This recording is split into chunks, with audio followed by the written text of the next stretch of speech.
Ininspeksyon ng COMELEC at ng Kapisanan ng mga Broadcaster ng Pilipinas o KBP ang mga gagamiting automated counting machines para sa 2025 midterm elections. Sigurado raw ang COMELEC na hindi madadaya ang mga makina.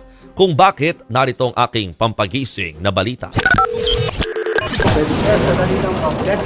Mula sa bilis ng pagpasok ng balota hanggang sa mismong hardware ng automated counting machine o ACM. Isa-isa yung sinuri ng mga opisyal ng Kapisanan ng mga Broadcaster ng Pilipinas o KBP kasama ang COMELEC ngayong araw. Ito ang unang beses na isinapubliko ang mga makinang gagamitin sa midterm elections sa May 12, 2025. Matapos ang ilang buwang evaluation sa mga prototype na makina ng Meru, umabot daw ng 1 dangkal yung kapal ng mga dokumento para sa mga pinapabago o pinapakustomize ng COMELEC sa mga gagamiting automated counting machines sa 2025 midterm elections. Bagay na nasunod naman doon ng Meru at tinetest ulit ngayon ng pamahalaan.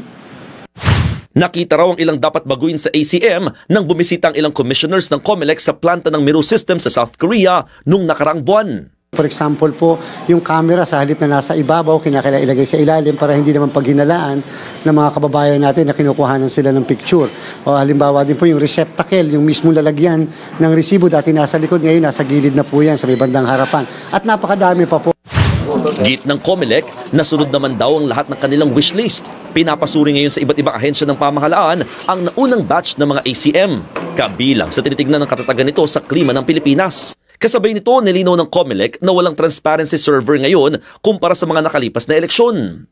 Pag nabulunan sa transparency, nagkaroon ng issue, 7 hours na nagkaroon ng glitch, wala na tayong source ng results. Ngayon po hindi.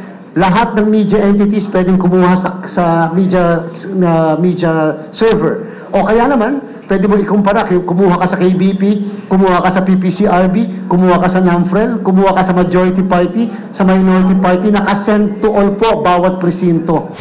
Pagmamalaki naman ng COMELEC, malabo daw na madaya ngayon ang mga makina. Ang makakagulo lang daw sa resulta ng botohan ay ang vote buying, karahasan at terorismo. Ang makina bumibilang na yan. Hindi po masasabi ng makina kung yung bang nagpapasok na taon ng mga balota ay mga botante mismo. O baka naman hindi na botante. Baka naman tinakot ang botante, binili yung botante, na-terrorize yung botante.